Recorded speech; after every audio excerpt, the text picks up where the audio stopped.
예전에 저희 집에서 강아지를 한번 키웠던 적이 있습니다. 이름은 망고였습니다.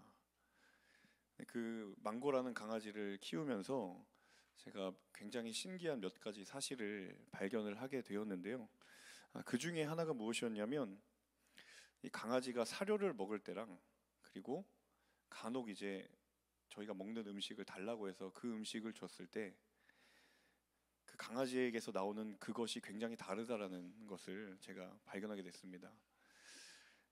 이게 달라도 너무 노골적으로 다른 거예요. 그래서 그것만 보면 이 강아지가 어디에서 우리가 먹는 걸 몰래 먹었구나. 이게 다 추적이 가능한 거예요.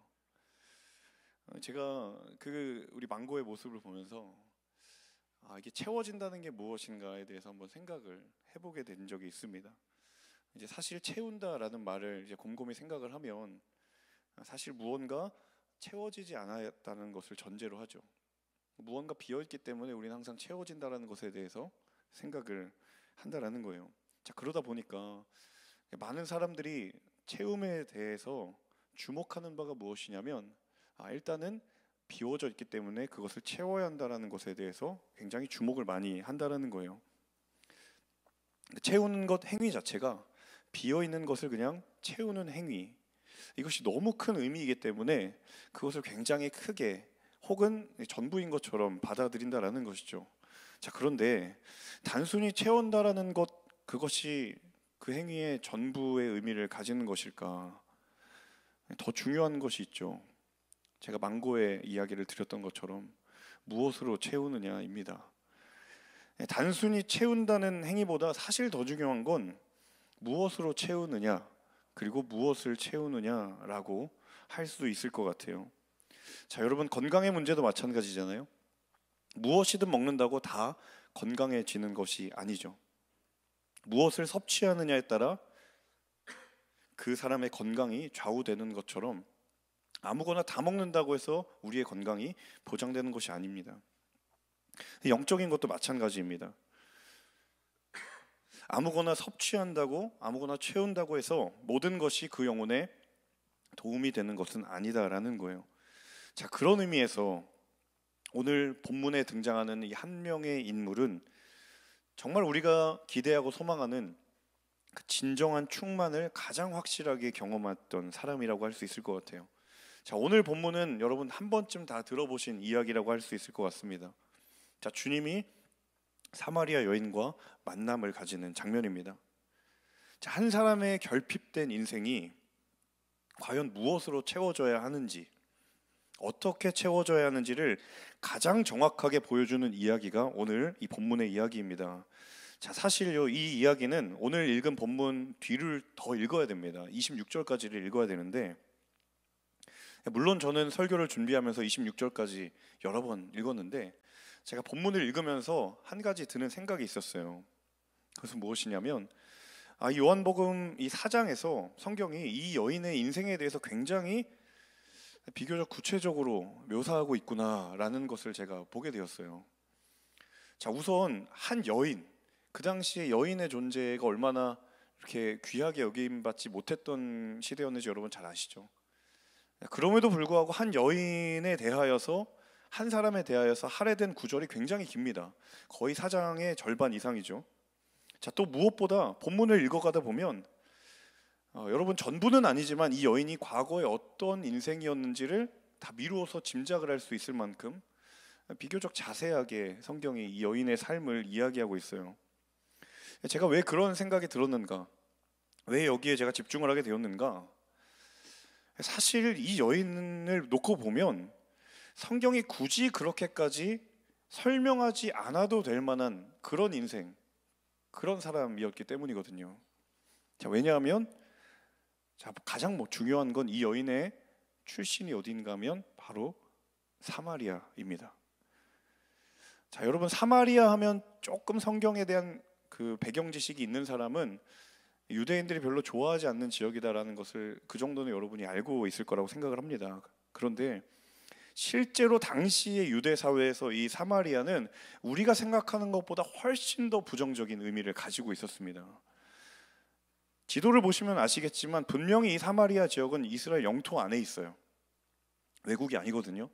그런데 유대인들에게 인식은 어떤 인식이냐면 이 사마리아는 거의 이방 나라와 동일하게 간주되었던 지역입니다. 자, 사실 그런데 여러분 이스라엘 그 역사의 배경을 조금만 이해하면 왜 유대인들이 그렇게 생각하는지를 여러분이 쉽게 알 수 있습니다. 자, 구약에서 이스라엘이라고 하는 나라가 북이스라엘과 남유다로 분리가 된 이후에 차례대로 멸망을 하죠. 가장 먼저는 북이스라엘, 그 이후로는 남유다입니다. 자, 그런데 북이스라엘이 멸망하는 과정에서 이방인 아수르가 북이스라엘로 쳐들어오죠. 그 과정 가운데 아수르라고 하는 나라가 이 북이스라엘에 정착을 하게 됩니다. 점령을 하게 되는 거예요. 자, 아수르가 북이스라엘에 정착을 하면서 이 아수르라고 하는 나라가 편 정책이 뭐냐면 자기 나라의 백성들을 이스라엘로 다 이주시키는 거예요. 자, 자국민들을 북이스라엘로 다 이주를 시키는 거예요. 자, 그 지역 중에 하나가 사마리아였어요. 자, 이방의 나라가 패권 다툼에서 승리를 해서 식민지에 자국민을 데려와서 이주 정책을 시행하게 되면 자연스럽게 어떤 일이 벌어지는가 하면 어떤 일이 벌어질까요?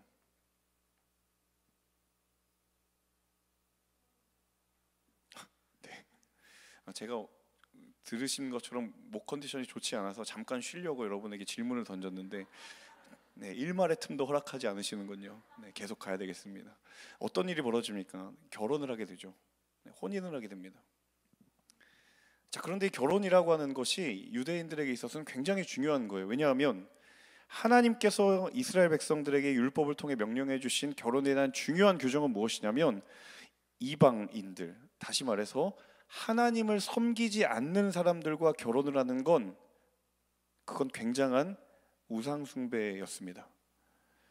단순히 결혼하는 것이 아니라 그 상대방, 하나님을 믿지 않는 집안의 그 가문이 믿고 있는 우상을 내가 받아들이겠다, 동의하는 행위예요.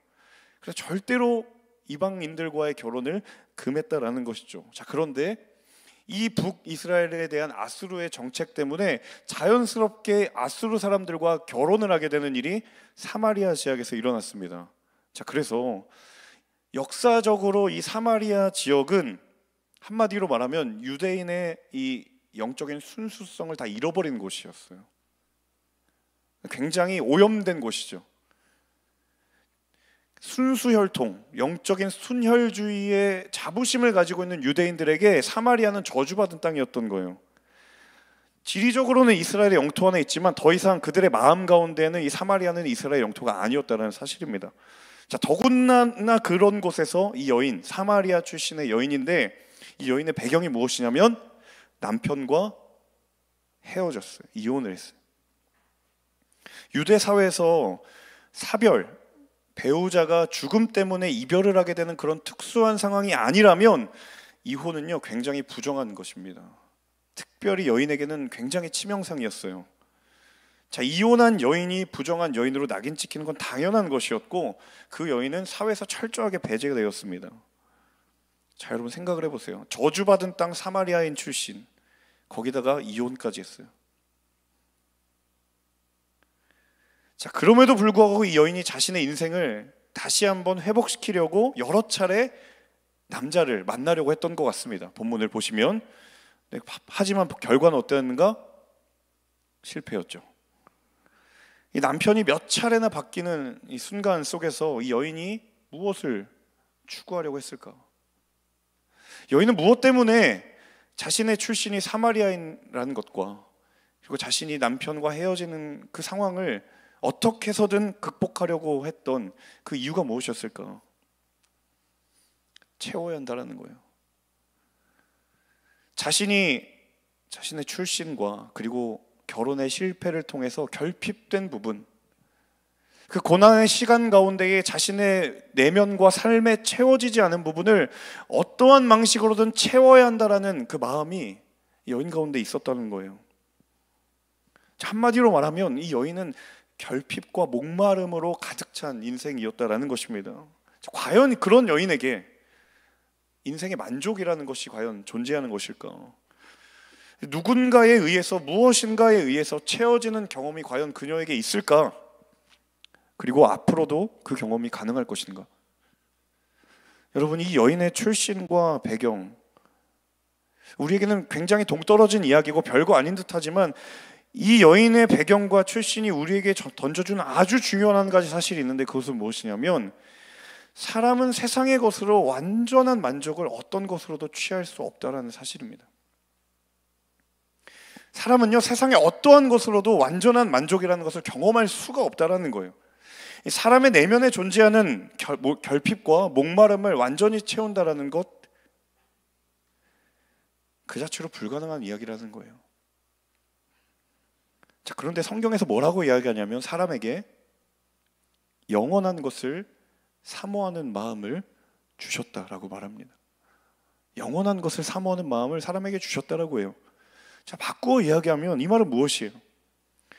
사람에게는 결핍이 있고 부족함이 있는데 하나님이 그 사람에게 영원한 것을 사모하는 마음을 주셨다라고 한다면, 이 둘을 적절하게 잘 끼워 맞춰서 이야기를 해본다면, 우리 안에 있는 결핍과 우리 안에 있는 부족함은 하나님이 우리에게 채우라고 하신 영원한 것으로 채워질 때에, 그때에 비로소 온전한 만족을 경험하게 된다는 사실입니다.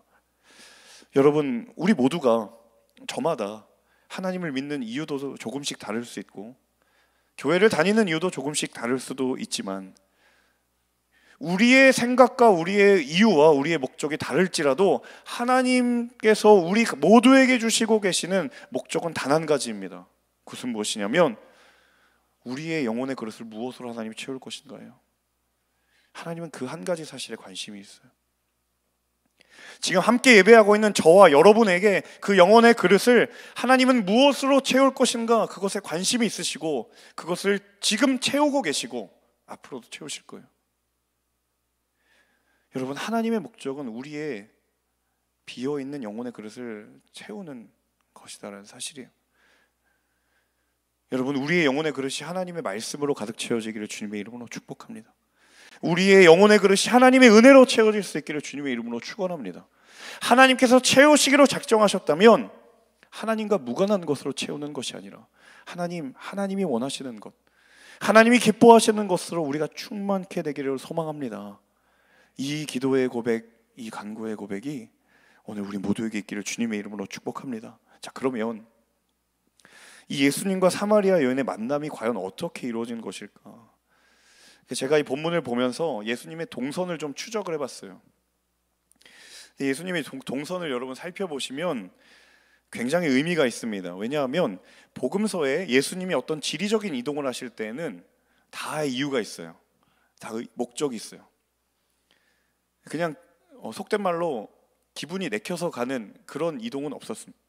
항상 철저하게 예수님의 메시지와 의도를 따라 그 동선을 가져가신다라는 거죠. 근데 마치 요즘 이제 대통령 선거에 코앞에 두고 있잖아요. 대선 주자들이 처음으로 어디 가는가 굉장히 언론이 주목하잖아요. 마치 그런 거예요.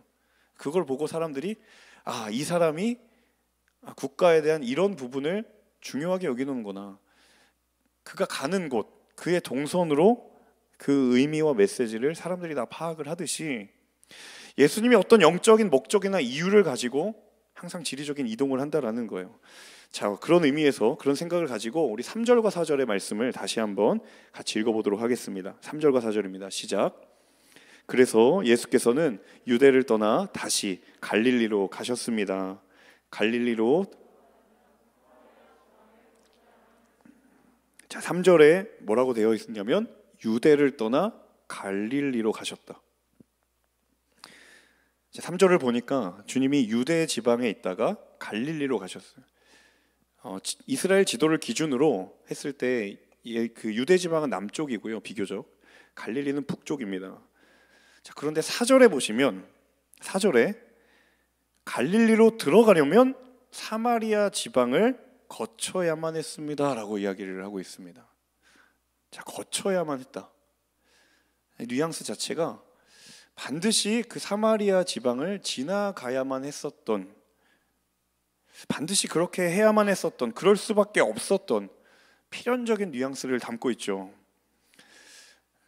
자, 우리가 이 이스라엘의 지리를 잘 알지 못하기 때문에 그냥 이 부분을 이렇게 보시면 그냥 갔구나, 뭐 이유가 있겠지, 이렇게 단순하게 생각을 하기 쉬운데 그렇게 생각하기에는 사절은 굉장히 의아한 구절입니다. 제가 지도를 잠깐 보여드리면서 설명을 드릴 텐데요. 지도 한번 띄워주시겠어요? 자, 당시 유대 지방, 자 남쪽 지방이에요. 네, 지명이 조금 작아서 잘 안 보이실 텐데요. 자, 남쪽 지역인 유대 지역에서 북쪽에 있는 갈릴리 지역으로 가고자 하면 크게 두 가지 경로입니다. 제가 번호를 적어놨죠. 자, 1번. 우리 한국지리에서 그 1번 박스에 이렇게 약간 그 음영 표시되어 있는 지형은 보통 무슨 지형입니까, 여러분? 산악 지형이죠. 이렇게 그림자 지어져 있죠. 네, 산악 지역이에요. 그러니까 유대에서 갈릴리로 가는 두 가지 방법이 있는데 1번 첫 번째 방법은 여리고에서 요단강을 따라 동쪽 평야지대로 가는 거예요. 평야지대로. 자, 그리고 두 번째 2번은요. 베델이라는 곳에서 사마리아를 통과하는 산악지대로 가는 거예요. 산악지대로. 자, 일반적으로 유대인들이 어떤 경로를 선택하냐면 1번입니다. 왜냐하면 사마리아는 안 지나가야 되기 때문에 1번입니다. 네. 그래서 1번으로 지나가는 거예요. 2번을 선택하게 되면 반드시 사마리아 지역을 지나갈 수밖에 없기 때문에 무조건 여기는 피해야 되는 곳이기 때문에 1번으로 지나갑니다. 1번 지역으로. 유대인들의 마음에는 지도를 빼주셔도 됩니다. 내가 돌아가면 돌아갔지 내가 그곳은 안 지나간다. 내가 한참을 걸려서라도 돌아가면 돌아갔지 아무리 지름길이고 빠른 길이라도 내가 사마리아는 지나갈 수 없다. 이런 마인드를 가지고 있는 거예요. 앞서 말씀드렸던 것처럼 그 지역은 부정의 상징, 죄악의 상징이었기 때문에 그냥 사마리아를 통과한다라는 건 상식적으로 생각할 수 없는, 상상할 수 없는 선택이라는 거예요. 자, 그런 생각을 가지고 4절을 한번 다시 보세요. 예수님이 뭐라고 하셨냐면 갈릴리로 들어가려면 어떻게 해야 된다고요? 사마리아 지방을 거쳐야만 했다. 이게 무슨 말일까요? 예수님은 굳이 그럴 필요가 없었다라는 겁니다. 그러니까 선택의 여지가 없었기 때문에 그런 것이 아니라 예수님은 굳이 그럴 필요가 없으셨다라는 거예요. 한마디로 말하면 유대를 거쳐서 사마리아를 지나 갈릴리로 이어지는 길은 선택의 여지가 없었기 때문이 아니라 예수님이 아주 명확한 의도와 목적을 가지고 그 길을 가신 거예요. 자, 어떤 의도와 목적인가? 유대인들이 저주하는 그 땅을 보란듯이 지나가겠다라는 거예요. 예수님의 오심이 과연 어디를 향하고 있는가를 예수님이 보여주시겠다라는 거예요. 그리고 그 길을 위해서 하나님이 계획하시는 일이 분명히 있다라는 것을 예수님이 자신의 걸음으로 보여주시겠다라는 거예요. 여러분, 분명히 굳이 그럴 필요가 없었음에도 불구하고 예수님이 기꺼이 그 길을 가신 것입니다. 여러분, 언제나 그렇듯 내가 필요한 만큼 움직이면 문제는 없습니다. 그런데 필요 이상으로 움직이면 거기에는 감동이 있습니다. 필요한 만큼 움직이고 필요한 만큼 행동하면 아무 문제가 없습니다. 네, 적당히 잘 할 수 있습니다. 그런데 내가 필요 이상으로 움직이게 되면 늘 그 공동체와 그 관계에는 감동이 있다라는 거예요. 자, 한 영혼을 위하여서 발을 떼시는 주님의 마음이 그랬다라는 거예요. 굳이 그럴 필요가 없었음에도 불구하고 그 필요를 뛰어넘어서 전심으로 영혼을 향하는 주님의 걸음. 여러분, 저와 여러분의 부르신 자리에 필요 이상의 주님의 마음이 있는 곳이 있다면 여러분, 주님의 마음을 붙들고 그곳으로 나아가는 결단이 있기를 주님의 이름으로 축원합니다.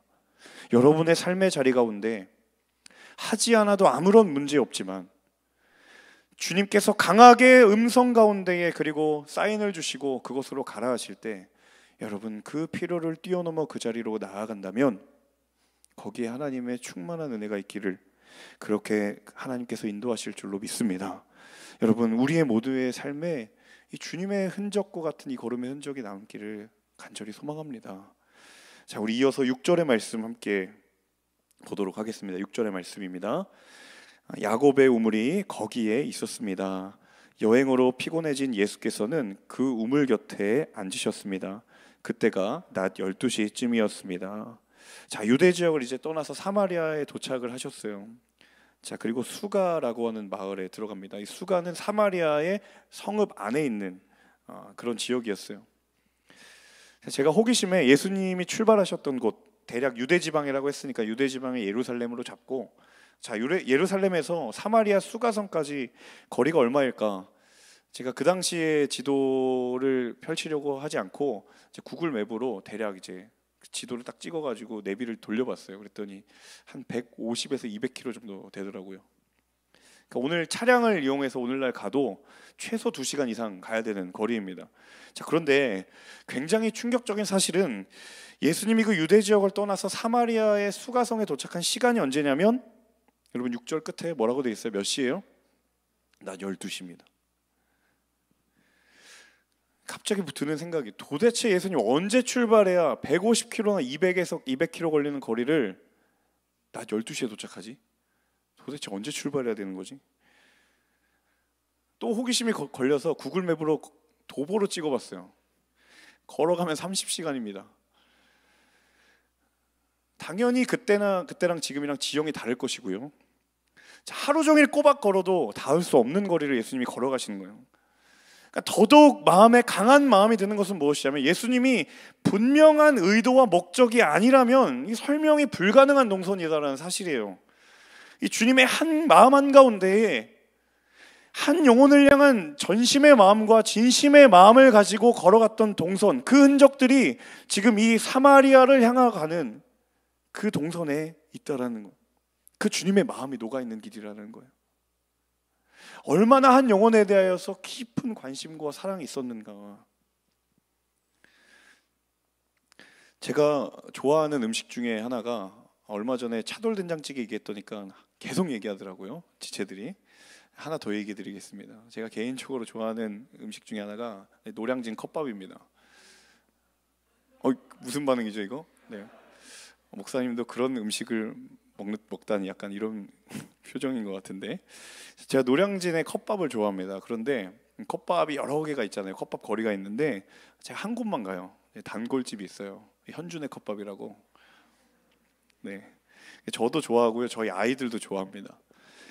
네, 근데 그 가게 아주머니가, 그 주인 되신 아주머니를 제가 좀 이렇게 이야기를 나누다가 굉장히 놀라운 능력이 그분에게 있다라는 것을 발견하게 되었어요. 자, 가게에 그 아주머니 능력이 뭐냐면, 가게에 최소 2번 이상 들리는 학생들의 상황을 다 알고 있어요. 제가 하루는 월요일 날 컵밥을 먹고 있는데 한 학생이 가방 메고 오는 거예요. 딱 오니까 늘 먹던 그거 주면 되지, 그래서 만들어 주시는 거예요. 네. 그래서 시험 공부는 잘 돼가? 그래서 그냥 던지는 말인 줄 알았어요. 그랬더니 정확하게 무슨 공무원 시험인지를 정확하게 꿰고 계시는 거예요. 엄청 깜짝 놀랐죠. 그래서 지금 놀란 마음으로 또 먹고 있는데 저쪽 반대편에서 여학생이 또 오는 거예요. 그 남자 잘 만나고 있지 뭐, 이렇게 얘기하면서 만들어 주시는 거예요. 너무 놀란 거예요. 양쪽에서 학생들이 왔는데 막 상황을 막 이렇게 꿰뚫고 있으니까 제가 그 아주머니를 보면서 이런 생각이 들었습니다. 이분은 목회를 하셨어야 한다. 이렇게 신방을 한다면 이 공동체는 진짜 부흥할 거다. 내가 좀 배워야 되는데. 제가 이 컵밥집 사장 아주머니를 보면서 오늘 이 본문에 있는 주님의 마음과 얼마나 많이 오버랩이 되는지, 한 영혼을 향하여서 관심을 가지고 사랑을 가진다라고 우리가 수없이 이야기를 하지만, 정말 그 영혼을 향하여서 전심의 마음과 관심을 가지고 있는 사람은 반드시 드러나는 것은 무엇이냐면, 그 영혼을 향한 최선의 무언가가 드러나게 되어 있어요. 시간을 들이든 마음을 들이든 내가 가지고 있는 최선의 무언가가 한 영혼을 위하여 드러나게 되었다는 거예요. 예수님이 그렇게 하시잖아요. 그 한 영혼을 위하여서 하루가 꼬박 걸리는, 그 하루 넘는 길을 마다하지 않을 수 있는 최선의 마음이 주님에게 있었고, 그 한 여인 만나기 위해서 유대인들이 경멸하고 발도 들여놓지 않은 것을 과감하게 지나가기로 결단하는 그 무언가가 한 영혼을 향한 주님의 진심의 증거였다라는 거예요. 그러니까 예수님이 그 먼 거리를 걸어서 사마리아 수가성에 도착했다라는 건 한 영혼을 가지고 그 위에 가지고 있었던 주님의 그 진심과 최선의 마음이 최고의 영적인 가치를 만들어냈다라는 거예요. 자, 그 야곱의 우물가에서 예수님이 피곤해 지치셔 앉아 계셨는데 한 사마리아 여인이 나타납니다. 그 주님이 여인에게 물 좀 달라고 이야기합니다. 자, 성경이 예수님과 이 여인이 첫 번째 대화를 나누는 상황을 다음과 같이 묘사하고 있는데, 자, 8절의 말씀을 같이 한번 읽어보겠습니다. 8절입니다. 제자들은 먹을 것을 사러, 자, 제자들이 먹을 것을 사러 마을에 들어가고 없었다. 그 자리에 없었다라는 얘기예요.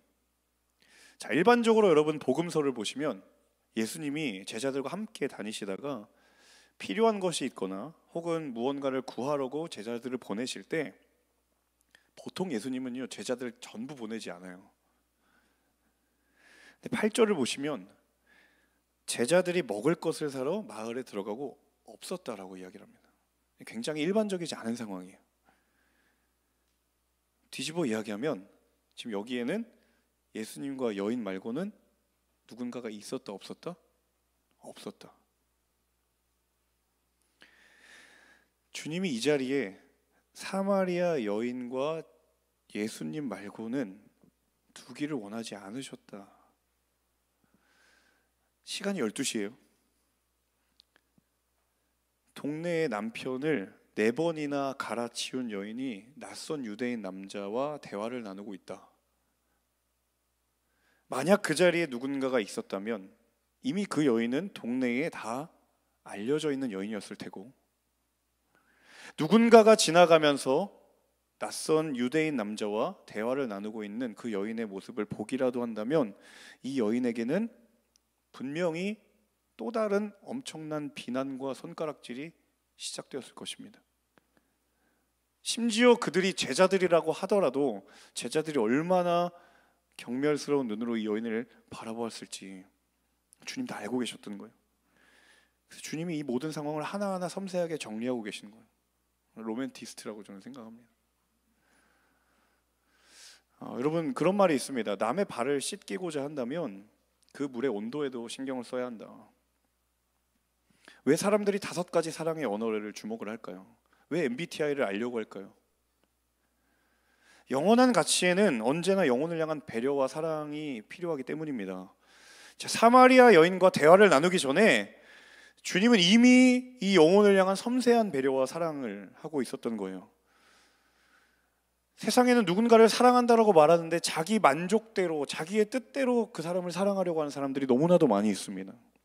누군가를 내가 배려한다고 섬긴다라고 말하는데 그마저도 자기 만족을 위하여서 배려하고 섬기는 사람들이 너무나도 많아요. 그래서 결국 그 사랑과 그 섬김과 그 배려가 그에게 유익을 주는 것이 아니라 상처만 남기는 일들이 너무나도 많이 있습니다.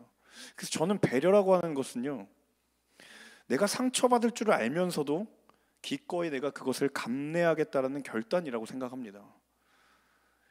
여러분, 배려했다가 되돌아오는 여러분이 기대하지 않은 반응을 받았을 때 여러분 섭섭하시다라고 한다면 그 배려의 순도가 어느덧 내 욕심과 혼탁하게 섞이고 있었다는 사실을 기억하셔야 됩니다. 누군가를 향해서 내가 사랑한다, 누군가를 향해서 내가 섬긴다, 누군가를 향해서 내가 배려한다라는 그 모든 것이 여러분 하나님의 말씀 앞에 정말 그 사람을 위한 것인가, 아니면 나의 만족을 위한 것인가? 여러분 솔직하게 물어보세요.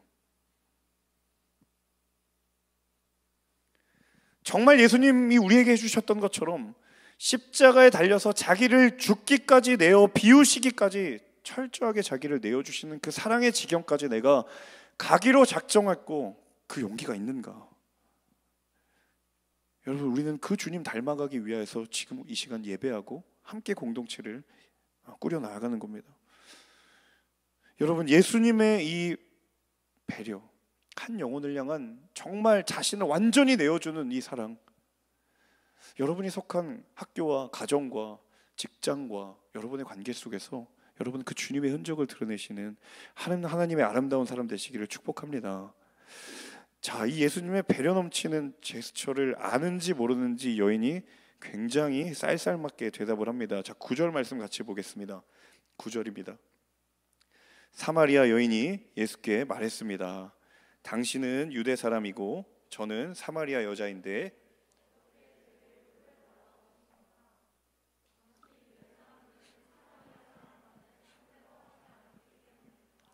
자, 예수님이 물을 달라고 하셨는데 굉장히 어이없다는 듯이 이 여인이 대답합니다. 당신은 유대 사람이고 저는 사마리아 여인입니다. 이 말에 다 포함되어 있는 거예요. 당신은 유대인이고 나는 사마리아 여인인데 당신이 나에게 물 달라고 한다니 말이나 됩니까? 자, 여러분, 이 여인이 사마리아 여인이다라는 것을 예수님이 몰랐을까요? 잘 생각해 보세요. 여기 지금 어디서 만난 겁니까?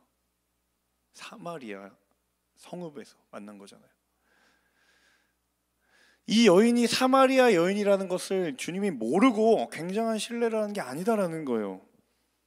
예수님 자신이 유대인인 것을 여인이 딱 한눈에 보는 순간 알았을 것이고, 그 여인이 사마리아 여인이라는 것을 예수님이 몰랐을 리가 없었다라는 거예요. 자, 그러면 물 달라고 예수님이 이 여인에게 건넨 말은 이게 무슨 얘기예요? 굉장히 의도한 말이죠. 모르고 한 말이 아니라는 거예요. 조금씩 예수님이 여인을 만나려고 하는 의도를 점점 드러내고 있는 거예요. 자, 그러다가 10절에서 뭐라고 이야기하냐면, 너 지금 물 달라고 한 사람 내가 누군지 알면 너 오히려 너가 나한테 물 달라고 할걸? 이렇게 얘기해요. 이거 제 의역입니다. 성경이 그렇게 표현되지 않았어요. 너에게 지금 물을 달라고 하는 사람이 누구인지 안다면 오히려 내가 물을 달라고 했을 것이다. 이렇게 돼 있어요. 한마디로 이 말이잖아요. 너 내가 누군지 알면 너가 나한테 물 달라고 할걸? 자, 14절에서 노골적으로 뭐라고 얘기하시냐면, 내가 주는 물은 목마르지도 않을 것이야. 거의 약장수에 가깝습니다. 이 물 한번 먹어봐. 놀랍게도 근데 이 여인이 예수님의 말을 따릅니다. 그 물 좀 주십시오. 자, 바로 직전까지만 해도 예수님이 자신에게 질문한 물 좀 달라고 했더니, 당신은 유대인이고 나는 사마리아 여인인데 굉장히 불쾌해하면서 반문했는데, 이 예수님 앞에 그의 믿음이 완전히 순복되는 변화가 일어나는 거예요. 자, 그리고 예수님이 그 변화의 상황 가운데 결정적인 한 방을 날리죠. 가서 너의 남편을 데려오라고. 여러분, 이 여인의 인생에 정말 이 여인의 지인이라면 여러분 이 사마리아 여인의 친구라고 생각해 보세요. 대화하다가 남편이라는 단어를 여러분 꺼내시겠어요? 꺼내지 않으시겠어요? 안 꺼내죠. 이 여인에게 남편이라는 건 인생의 금기어와 같습니다. 내가 정말 평생을 애쓰면서 채우고 싶었던 인생의 부분이 뭐였냐면 남편이에요. 행복한 가정 꾸리는 거예요. 그 남편으로부터 정말 충만한 사랑 받는 게 내 평생의 소원이에요. 그런데 그 인생에서 가장 그 남편이라는 단어, 가정이라는 단어는 이제는 소망하는 것, 꿈꾸는 단어가 아니라 숨기고 싶은 단어고, 말하고 싶지 않은 단어고, 외면하고 싶지 않은 거예요. 하나하나 예수님이 그것을 들추어내시는 거예요. 여인의 마음이 어땠을까? 주님 도대체 제게 왜 이러십니까? 그런 반문과 그런 내면의 항의를 들어도 전혀 어색하지 않을 상황인데 여인이 뭐라고 이야기하냐면, 네, 저는 남편이 없습니다. 주님이 기다렸다는 듯이 네 말이 맞다라고 화답을 하시죠. 자, 여인에게 있어서 남편의 존재는 지금껏 그것 때문에 내가 부정한 여인이라고 손가락 받았던 이유, 원인이었어요. 그 남편이라고 하는 존재는 내 인생을 불행하게 만드는 그 원인 제공자, 그 이상도 그 이하도 아니었다라는 거예요. 그 남편 때문에 내가 행복하고 싶었고, 그 남편 때문에 내가 사랑받는 인생 살고 싶었고, 그 남편만 만나면 그 인생 이루어질 수 있을 것이라고 생각했는데, 지금 그 자신의 생각과 선택의 결말이 무엇이냐면 세상이 나를 향하여 너는 부정한 여인이라고 이야기하는 거예요. 여인이 깨달은 거예요. 아, 내가 주님을 만나야 될 이유가 여기 있구나. 예수님이 말씀하시는 거예요. 너가 부정한 것이 아니라 불행한 것이더라. 너의 인생이 사람들은 부정한 것이라고 이야기하지만 불행한 것이기 때문에 그 불행은 넘어설 수 있다는 거예요. 그 여인의 예수님과의 만남이 자신의 인생을 바라보는 관점의 중대한 전환점이 되었다는 거예요. 이제 이 여인이 그 주님의 시선으로 내 삶을 바라보기 시작했다는 겁니다.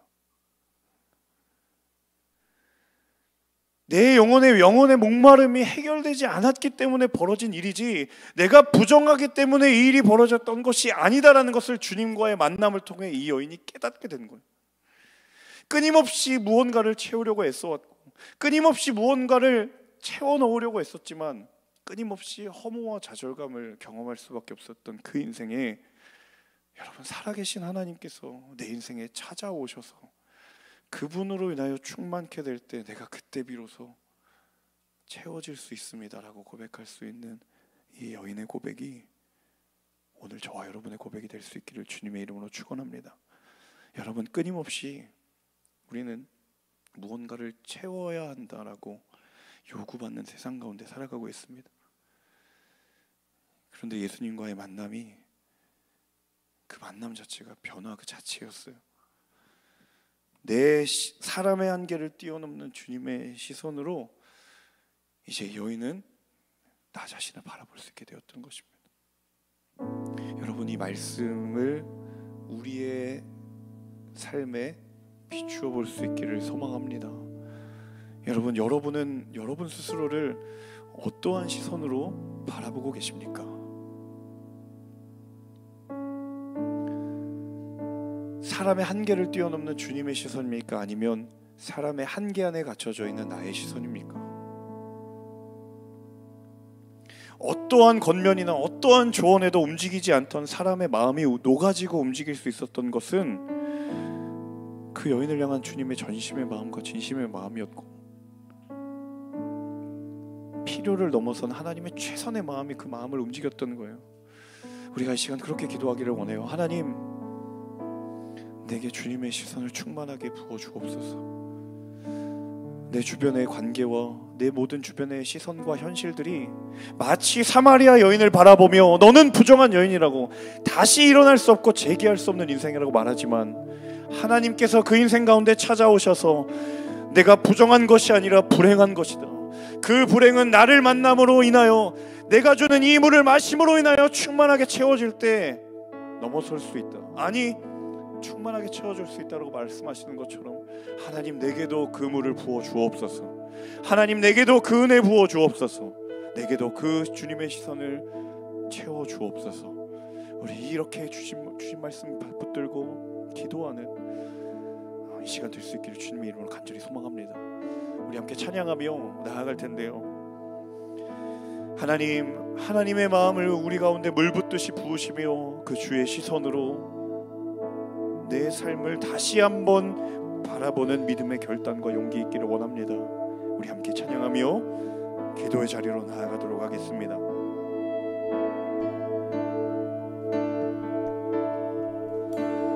예수 나의 좋은 치료자,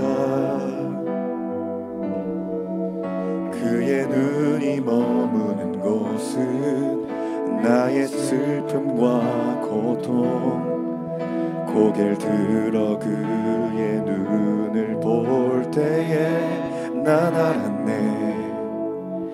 예수 나의 치료자. 우리 한 번 더 고백할까요? 예수 나의 좋은 치료자, 그의 손길이 닿는 곳은, 그의 손길이 닿는 곳은 나의 상처와 아픔, 영원히 흐를 것 같았던 눈물 나 멎었네. 예수 나의 치료자.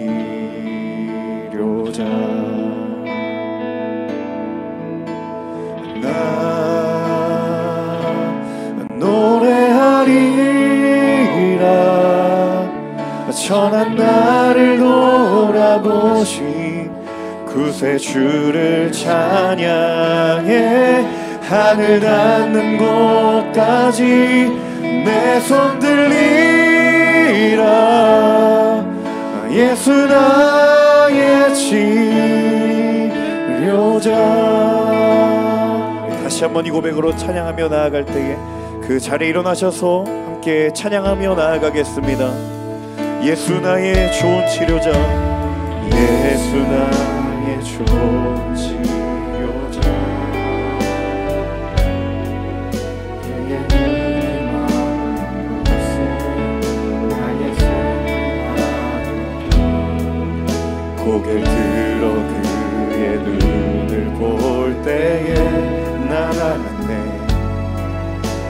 예수 나의 좋은 치료자, 예수 나의 좋은 치료자.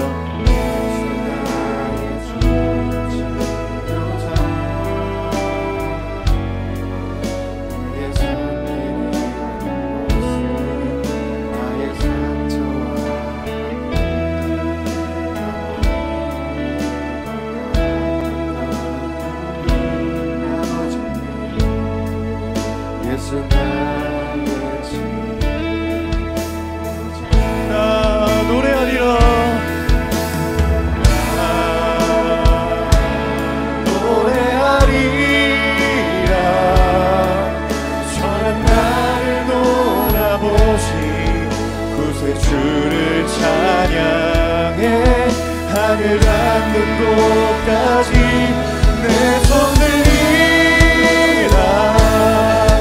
예수 나의 치료자,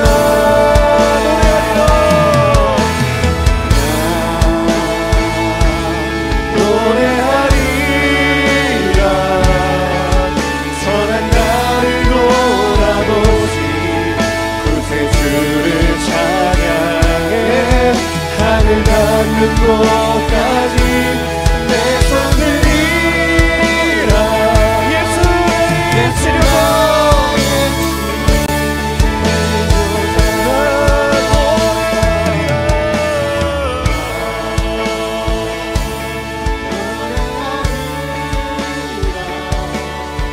선한 나를 돌아보시 주를 찬양해 하늘 닿는 곳까지 내 손을 들이라. 예수 나의 치료, 우리 전심으로 찬양합니다.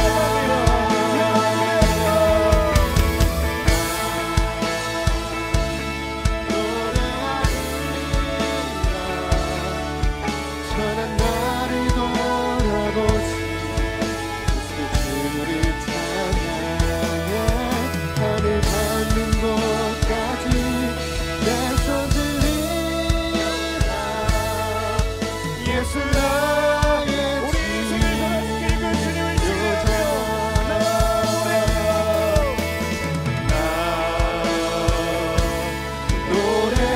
노래하리라.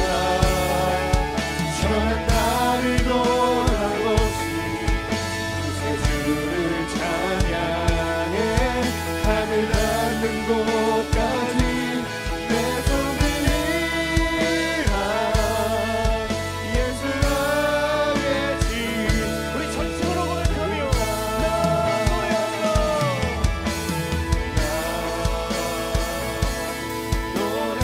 노래하리라. 선한 나를 돌아보시 주를 찬양해 하늘 닿는 곳까지 내 손 들이라. 예수 나의 치료자가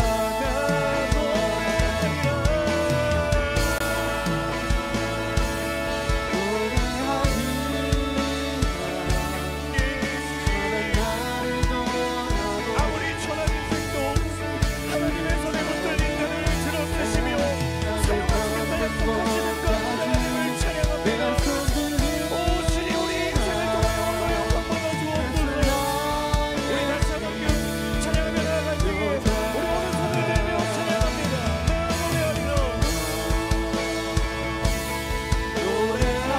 노래하리라.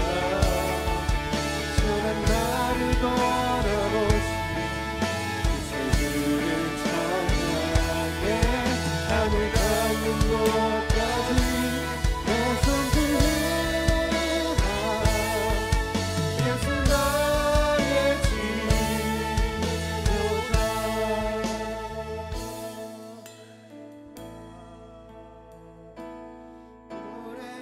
노래하리라. 찬한 나를 돌아보시 주를 찬양해 하늘 닿는 곳까지 내 손 들리라. 예수 나